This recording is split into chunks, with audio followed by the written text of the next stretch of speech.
নমস্কার বন্ধুরা, আশা করি সবাই ভালোই আছেন। আর আপনারা দেখছেন রুমার হেসেল অ্যান্ড ব্লগ। প্রতিদিনই তো নিয়ম করে রান্না করি, খাই, ঘুরতে যাই, সবই করি, কিন্তু এর সাথে শরীরটাকেও তো দেখতে হবে। এখন ঋতু পরিবর্তনের সময়, শীত পড়বে, প্রত্যেক ঘরেই প্রায় জ্বর, সর্দি, কাশি লেগেই আছে। তাই নিজেকে ও বাড়ির সবাইকে সুস্থ রাখার জন্য আমি আমার বাড়ির সঙ্গেই একটা ছোট্ট বাগান আছে, সেখান থেকে তুলে নিয়েছি কিছু বাসক পাতা ও তুলসী পাতা। তুলসী পাতাগুলো আমি মঞ্জুরি সমেতই তুলে নিয়েছি। বাড়ির সবাইকে সুস্থ রাখার জন্য আমি এই ছোট্ট জায়গার মধ্যে নানান রকম গাছও লাগিয়ে রেখেছি, যেগুলি খুব উপকারী। এইসব জিনিস দিয়ে আমি আজকে ঘরোয়া দুটি টোটকা তৈরি করব, যা খেলে ঘরেই আমরা ছোটোখাটো রোগ কমিয়ে ফেলতে পারি। বেশি হলে অবশ্যই ডাক্তারের কাছে তো যেতেই হবে। আমি যে দুটো টোটকা আজকে বানাবো সেগুলি খুব সহজেই বাজার থেকে কিনতে পাওয়া যায়। বাসক পাতা, তুলসী পাতা তো তুলে নিয়ে ঘরে চলে এসেছি। এর সাথে আমি দিয়ে দেব একটু আদা। এর সাথে আরও কিছু উপকরণ আমি দিয়ে দেব, যেমন দুটো তেজপাতা,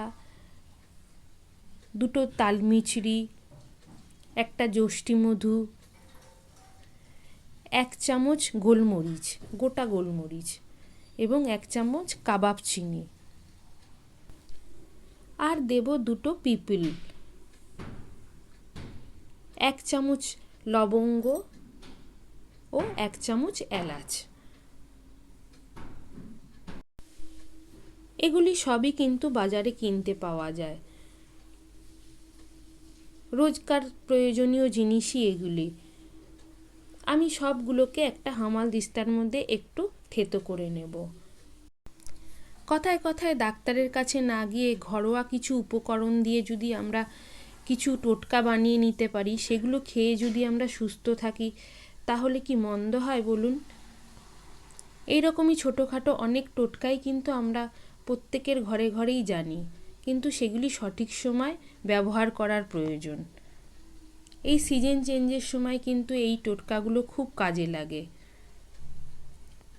সমস্ত উপকরণগুলো কিন্তু আমার থেতো করা হয়ে গেছে। এবার একটি পাত্রের মধ্যে আমি সেগুলো ঢেলে নিচ্ছি। যে আদার টুকরোটা নিয়েছি, সেই আদার টুকরোটাকেও আমি ছোট ছোট করে কেটে আবার একটু থেতো করে নেব।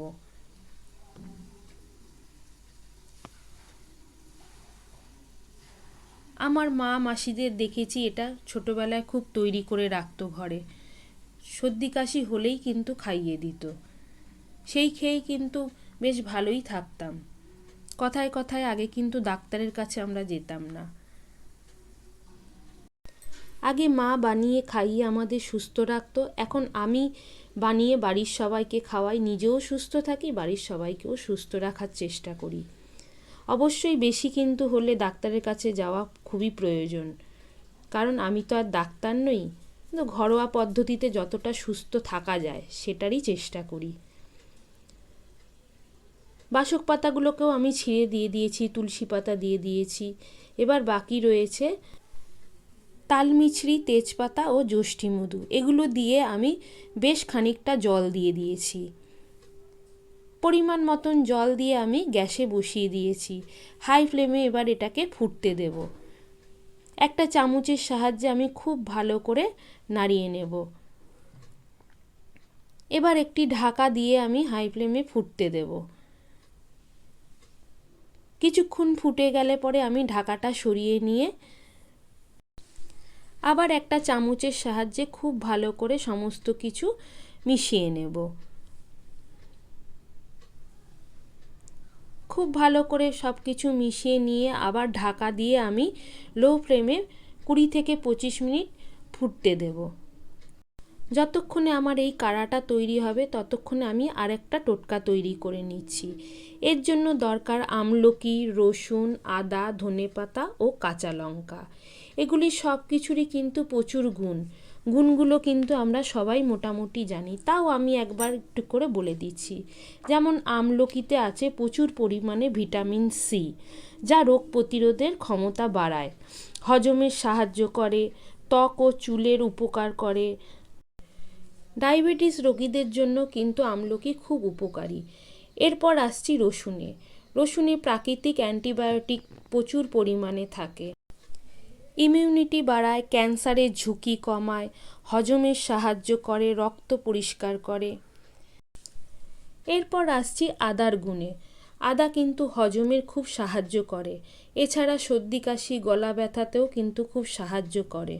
গাঁটের ব্যথার খুব উপকারী একটি ওষুধ। রক্তচাপ নিয়ন্ত্রণে সাহায্য করে, ওজন কমাতে সাহায্য করে।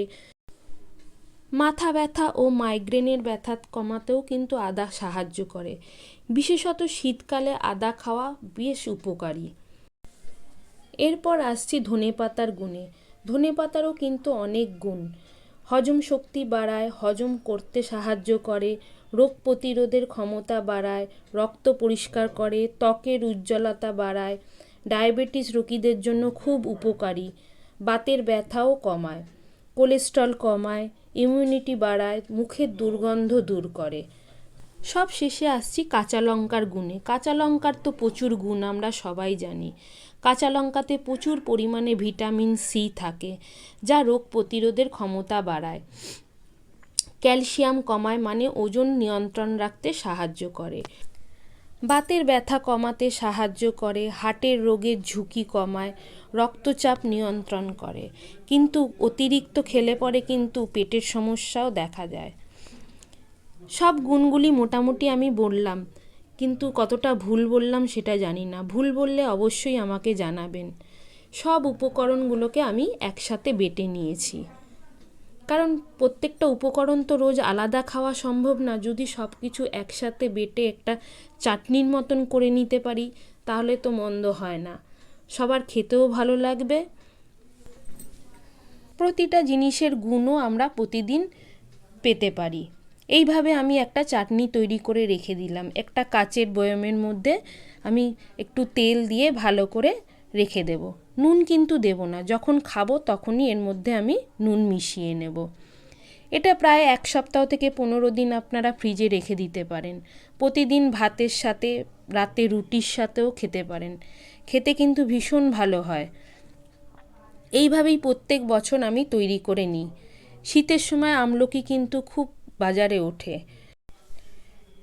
তৈরি হয়ে গেছে আমার ঘরোয়া দ্বিতীয় টোটকাটা।